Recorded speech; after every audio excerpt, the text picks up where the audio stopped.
We hope everything is okay, and you are ready to give us the best football tomorrow. Yeah, now the media is ready to capture each and everything you have prepared for us concerning the team preparations ahead of tomorrow's clash versus Young African Sports Club. Assalamu alaikum wa rahmatullah. Wa alaikum salam. Good morning to the media. Our preparations have gone well.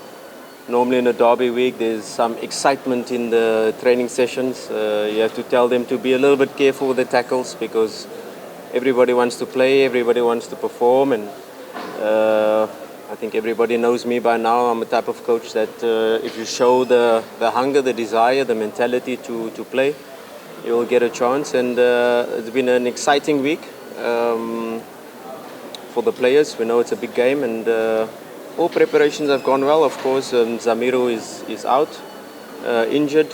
We'll have late fitness evaluations for Shea Malone and Kamara. We're quite hopeful. But other than that, all preparations have gone well. No, I think I was probably a little bit misquoted. Yes, there are moments in the first derby, in the second derby, that we forced them to go a bit deeper. We forced them to be without the ball more than with the ball. I think we had the ball a bit more. We were probably the better team that lost.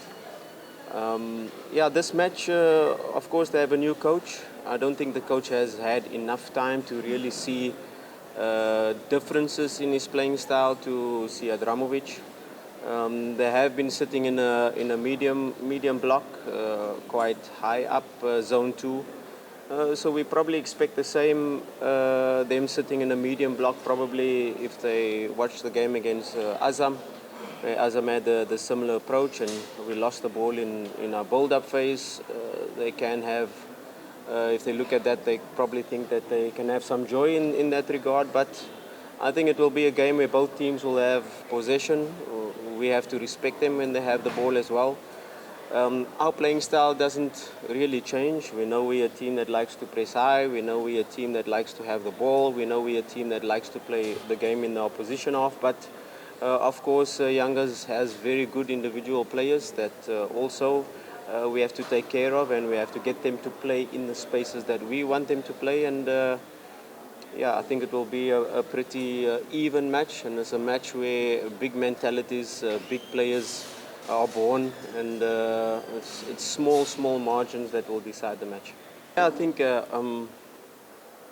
this is now the second derby in the league, and I think the first derby gave us a lot of insight into the players, and I think you're absolutely right where you say it's not only the tactical plan, it's not only the tactical battle, it's not only which area of the pitch you want to press, where do you want to play, which spaces you want to use. It's a lot of the time about the psychological aspect and which players are able to handle the pressure, which able thrive in the pressure, which players love to play under this pressure, and which players can rise in such situations. So we are well prepared. It's a match where we cannot let our emotions get the head of us. It's a match where we cannot make it a transition match up and down from one side of the pitch to the other. So it's about handling these moments when we are on top, when there are moments where they are on top. It's just to have that mental stability and it's very important for our players to always think next action and not think crowd, not think referee, not think pressure.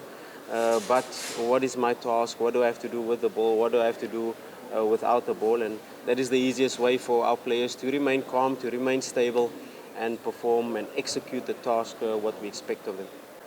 Yes, it's a big match that we're about to face, and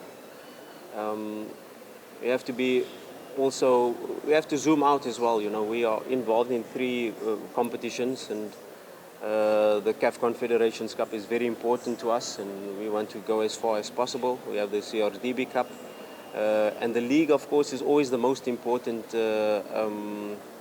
indicator of where you are as a club. And yes, it's a big match, and it's an important match where both teams are fighting for the title. But I firmly believe that this title will be won on the last day of the season. You know, It's been going head to head. Perhaps Yanga did not expect us to be so close to them at this stage of the season, but we are there. And we will be there right at the end of the season. I think the league will be decided Yanga against Dodoma and Simba against Kagera in the last match of the season. And we will be there with each other. Yes, it's an important match, especially if you talk about goal difference. An example, if we score 3 goals, it's actually 6 goals, and we will take all of that into consideration. But like I said, this is a match where if you take beginning of the season, we were a good team. If you take this present moment, we are a better team than when we played the previous derbies, and we will continue to improve towards the end of the season and in the new season by thinking about Champions League. Yes, this derby, we want to do it for our fans because it's a very emotional part, and Tanzania is split halfway through the middle, and for them to go through what they went through the last couple of derbies is, of course, it's not good, and the players know this. We as a technical team, we know this, and the only way you can do it is with performances on the pitch. To talk here what we're going to do and how we're going to change it is not going to help us, but to do the talking on the pitch. And once we get onto the pitch, we will try to do our utmost to get the 3 points, because the 3 points is very important in this match. If you talk about back passes that cost us, yes, it cost us 2 points against Fountain Gate, where the back pass went into the goal, and that is 2 points. That is very important. But there are moments in football where you have to play the back pass to provoke the press and to allow them to jump further, higher up the pitch, so you can find the spaces. So it's part of football. It has become more and more prevalent in the modern game, where teams play back to the goalkeeper, use the goalkeeper as an extra player, and then do you provoke the striker to jump to the goalkeeper so that you can have an extra player in play. And the goalkeeper these days are not only a player that has to be good with his hands, he has to be good with his feet. So yes, we have to be a little bit more careful. We have to look a little bit into the positioning of the goalkeeper and where the ball is on the pitch, and which area do you pass back to. Do you pass directly to the goal, or do you pass in front of him? So these are things we've analyzed, we've gone through, and of course it's the pitch we played at that moment, where the ball was bobbling. It's maybe not the best thing to do, and in away matches like that. But we're playing at Benjamin Kappa, and ideally the best pass in football is the forward pass, is the pass that can put you directly one-on-one with the goalkeeper on the other side. So of course our first option is to look forward.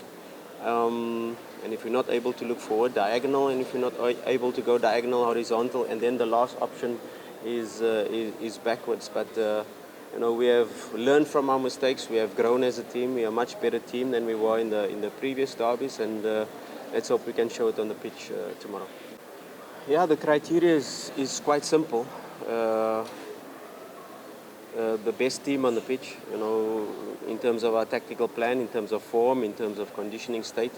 Of course, the last match we have very good performances by players that hardly had a lot of game time in the recent weeks. So the competition level is high. Of course, a derby, you have to also look at which player is able to handle the mental state of the derby. Have they played? How have they performed in previous derbies? Because your recent form, a lot of the times in matches like these, goes out the window, and it's the team on the day that can do the job. And for a coach, it's the player on the day that can do the job. In terms of the tactical plan, in terms of the mental stability, and of course the physical output, is it going to be a game where it's a lot of transitions, and which type of player is then required to manage such games? Or which is it the game that you want to really dominate the ball and have both ends of the pitch? So these are all criteria that come into selecting a starting lineup. But like I said, we've been quite consistent. There's bigger competition in the team, and they might even, I expect them to fill up our half of the stadium, to be behind the team. They've been fantastic so far, so I really want to thank them. Away from home, at home, they've been absolutely fantastic. And let's be behind the team. I'm sure 100% the players will give their all. You will see a team fighting. You will see a team playing with high intensity. And you will see a team not sitting back. You will see a team trying to win the match. Thank you, coach.